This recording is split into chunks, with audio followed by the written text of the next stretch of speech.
Ah là là là là. Ave Césaire. Il aurait sûrement bien ri, Aimé Césaire.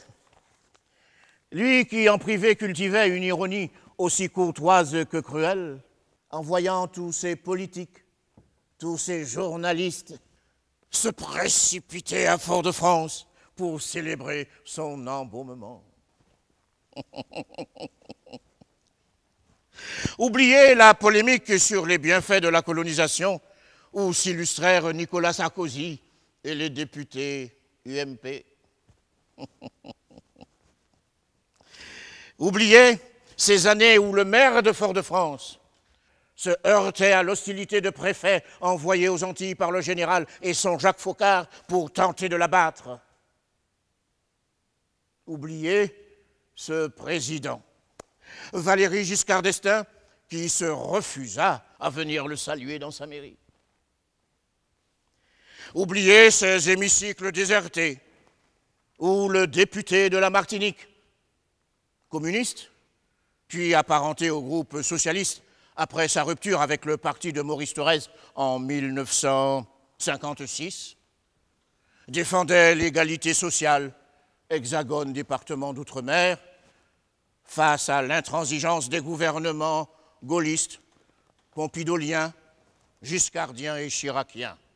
Oubliez cette radio-télévision d'État où pendant près de 20 ans, prononcer son nom était pratiquement interdit. Oubliez le créateur de la revue Tropique, qui dès 1942 dénonçait cette Église catholique plus empressée à bénir le travail, famille, patrie du maréchal que la Société des Amis des Noirs de l'abbé Grégoire. Faut-il rappeler que son discours sur le colonialisme, déjà censuré lors de sa publication sous la 4e République, fut retiré du programme national des classes terminales? Une décision prise par un ministre de l'Éducation nommé François Bayrou. Le même Bayrou qui, sans doute, en guise de rédemption, est allé se recueillir devant le cercueil d'Aimé Césaire au stade Pierre-Aliquer. Car il a fallu attendre l'élection de son ami François Mitterrand pour que l'autonomie, réclamée dès les années 60 par le PPM, Parti progressiste martiniquais, soit enfin partiellement accordée au département d'outre-mer, malgré les manœuvres du Conseil constitutionnel présidé par le chiracien Roger Frey.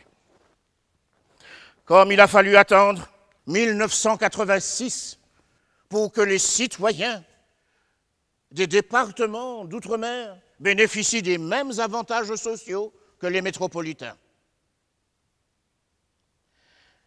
Quant à l'œuvre poétique et théâtrale d'Aimé Césaire, aujourd'hui tant célébrée, elle a été longtemps négligée. La Comédie Française n'a inscrit à son répertoire sa tragédie du roi Christophe qu'en 1991, pour le 78e anniversaire de Césaire.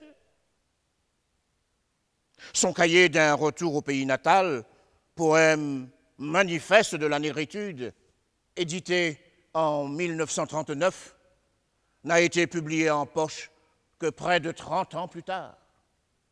Et les premiers centres d'études césariennes ont été créés en Afrique, au Canada, en Allemagne ou aux États-Unis, mais pas dans les universités françaises.